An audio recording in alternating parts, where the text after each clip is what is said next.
kabayo mga kagimat. Tropa natin. Nagagamit mga kagimat. Hindi na lang siya, sita na may kulang. Yang bata taga rito yan. Kaya kasama natin kasama. Dato matuon. Amigo nuts.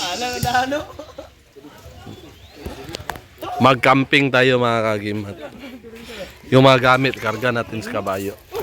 May litson tayo mga kagimat. Oh. Commander Uli. Arnel. Para litson ngayong Saturday.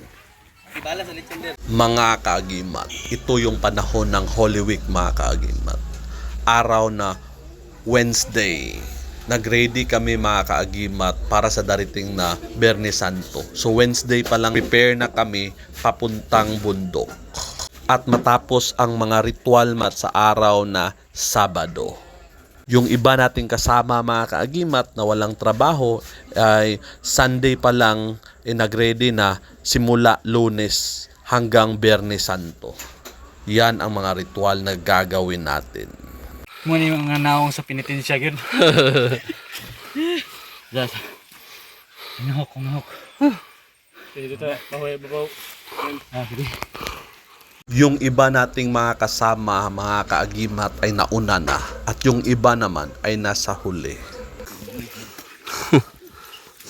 Ito yung itsura sa kapilya natin. Yan yung ginawa natin mga kaagimat. Makikita nyo sa previous video. Yung ibang kasama natin simula Lunes ay nagdarasal na hanggang Biyernes. Ang Biyernes Santo mga kagimat, ang pinaka-importante na araw na pupunta pala sila sa ilog para mag-ritual. Ito yung chapel natin mga kagimat at puno ang altar ng mga anting-anting.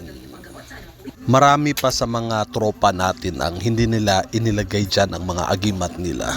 Ang blessing pala natin mga kaagimat ay sa araw na ng Sabado. Kasi Monday to Friday mga kaagimat, lalo na sa Biyernes Santo, ritual yan ang gagawin natin. Yung ibang mga tropa natin ay nangalap na ng mga sangkap sa anting-anting para ilagay sa garapa o di kaya sa bao. Yung iba naman ay nanguha ng mga mutya, mga bato sa ilog. Ang araw pala na to mga kaagimat ay Biyernes Santo na. Ngayon ko pa kinuha. At yung mga gabay natin ay napaka-active sa araw na to. Ang gawa lang natin sa araw ng Biyernes Santo mga kaagimat ay dasal ng dasal. At yung free time mo ay maghanap ng mga agimat or mga mutya or sangkap para sa mga gamit. Mga kaagimat, kahoy naging bato mga kaagimat. May mga grano siya. Magdidilim na mga kaagimat. Dasal muna tayo bago maggabi. Kailangan natin paandarin at palakasin ang mga orasyon natin. Kasi importante yan mga kaagimat sa araw-araw na gawain natin. Lalo na sa atin na manggagamot tayo. Ito pala yung mga tent natin mga kaagimat. Yung iba merong sariling tent na dala, binili. Yung iba naman trapal. Sa akin nagdala ako mga kaagimat. Yung mga gamit sabit lang kahit saan. Basta importante makagawa ng tahas sa Bisaya or task sa araw ng Biyernes Santo mga kaagimat. Yung ibang mga antingeros ay nagbe-blessing sa araw ng Biyernes Santo. Sa atin mga kaagimat, iba yung pamamaraan natin. Nagpupondo tayo, nagpapalakas ng orasyon. Ang araw pala ngayon mga kaagimat ay Sabado na. Nagse-celebrate na tayo sa successful event sa Holy Week.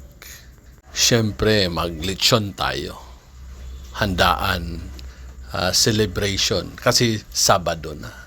Nalampasan natin ang mga pagsubok. Iba't iba yung experience natin sa araw ng Holy Week mga kaagimat. Lalo na sa Biyernes Santo. Meron akong na-encounter na mga engkanto sa paligid.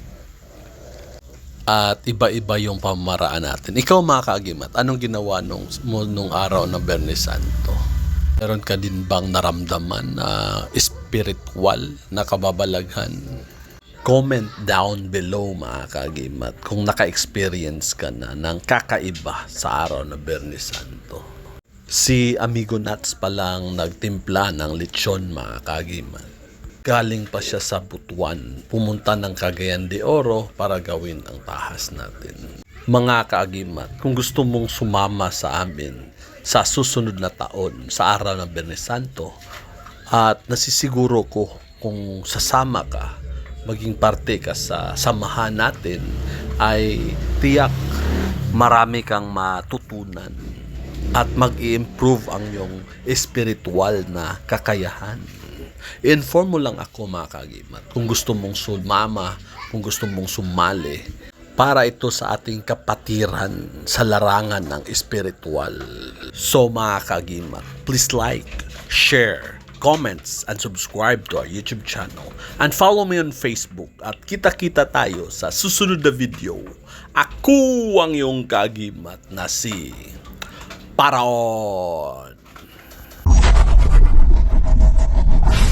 Marami pong salamat sa inyong panunood.